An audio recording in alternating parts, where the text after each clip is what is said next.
There are quite a few techniques that come out of Gestalt therapy. Here are some of the main ones, but an empty chair. And so an empty chair is a way to remember everything's done in the moment, in the present, in the room. And so if I come to counseling and I am having relationship troubles with my father, my dad's not with me. He's not going to be here. Let's say he lives in Las Vegas. And so this is an empty chair. So let's place an empty chair in the room. Let's set this up for, your father is here with us. He's in this empty chair. Let's have a conversation with him. Let's visit with him. Let's tell him things that you want to be telling him. Let's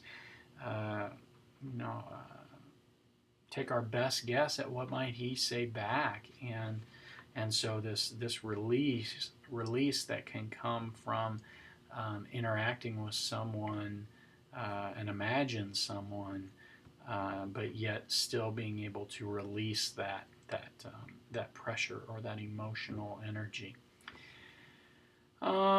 Let's see, and so a lot of experiments here with the second point, putting feelings or thoughts into actions, role-playing, empty chair. Psychodrama is kind of an interesting one that has started to emerge. It feels like it's peaked a little bit to me. I've not seen it as much at the convention, like the ACA conventions and things like that, but really it is an acting out of these conversations. It is or these interactions. So instead of just simply sitting in the chair and imagining it, you're acting it out, and you're playing one part and then playing another part. Body awareness, breathing patterns, speech patterns, nonverbal cues, exaggeration exercises. When you watch Fritz Perl's work, you're going to see him do this more, and Gloria's moving her hands in a small circle, and he's like, do it bigger. Those exaggeration kinds of things. Focusing, what are you aware of or experiencing right here, right now? Like, what's going through your mind right now? And just kind of getting the client to tip a little bit and to not censor and to not be focused on saying the right things in the right way, just kind of letting it roll in some ways. A little bit of like psychoanalysis, free association in some ways. Role playing, rehearsing conversations, it's very, very active. Last things here as far as techniques, staying with the feelings. So whenever possible,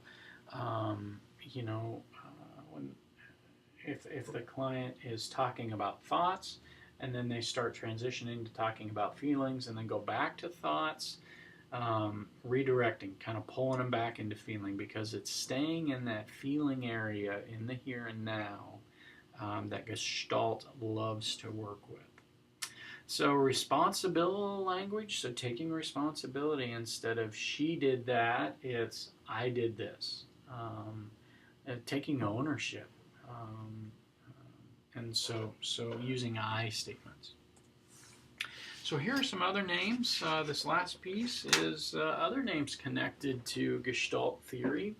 The most prominent one probably being Laura Pearls. Now, Laura Pearls was Fritz's wife, and so there's been some really interesting writings that I've come across that basically are her indicating that the two of them, were working together, but this was mostly her theory. This was mostly her thoughts, and she allowed him to get credit for it as her husband, because I've also read that at the end of his life, the two of them were living at opposite ends of the country. Like, one was on the West Coast, one was on the East Coast, and so it was,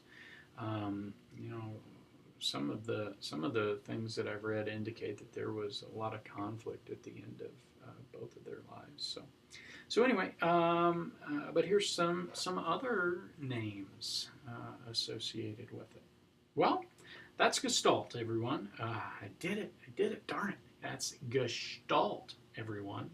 So if you have any questions or I can help with anything, feel free to let me know. Otherwise, we'll talk again soon. Take care.